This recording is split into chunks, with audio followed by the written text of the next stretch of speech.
Hey guys, it's Landon from RH. This might be a new video. I can't remember. I can't remember if it's going to be a new video or part of if I'm going to merge it with another video. So anyways, hello. So this is the project we're working on downtown Oakdale Plaza. At the end of the last segment or video, I showed you how to generate the dense point cloud. And so that finished. I let that run overnight.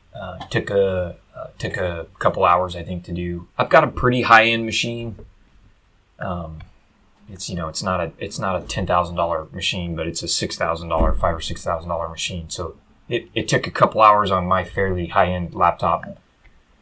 So if you have a $500 Dell, it might run all night. And I let it run at night anyway. So this is the dense point cloud. So what you see on the screen, that actually isn't an image. That is actually a point cloud.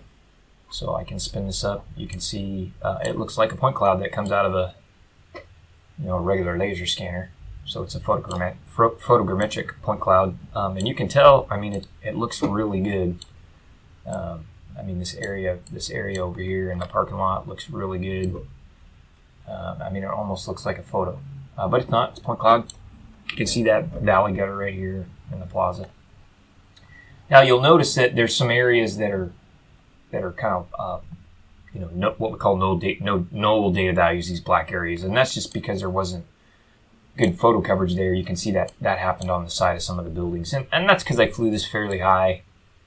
I was at somewhere between 200 and 400 feet. I flew it fairly high. And you can see in this area over here, there were quite a few trees, and I didn't get good coverage on the sides of the buildings. This area of the courtyard over here has got a lot of trees on it, so there's some null data values there, no data values. But we use a new tool we're checking out called the Look to come in and get these areas under the trees. We also scan this area here with our Trimble X7. And so at some point we'll be able to blend those data sets together, and maybe I'll do another video that shows you how to do that.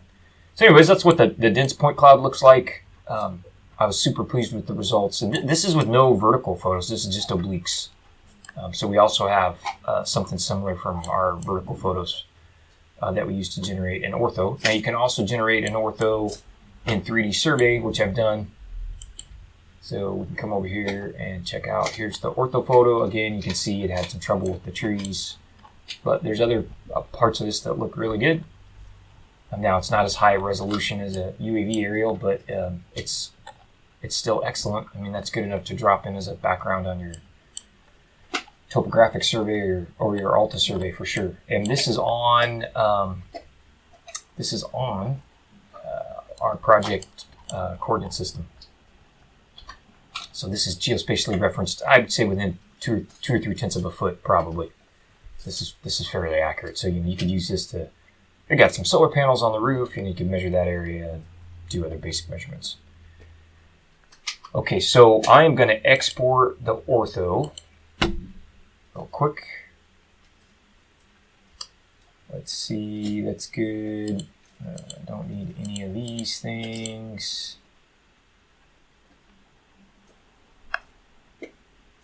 And I'll go ahead and say finish.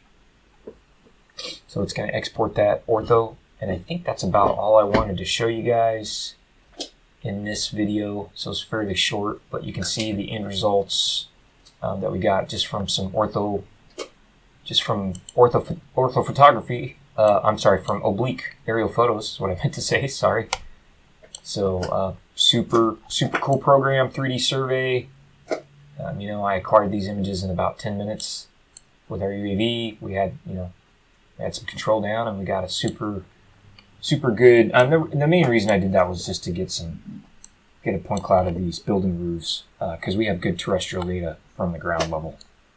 And you can see, I'm really happy with the results that we have here.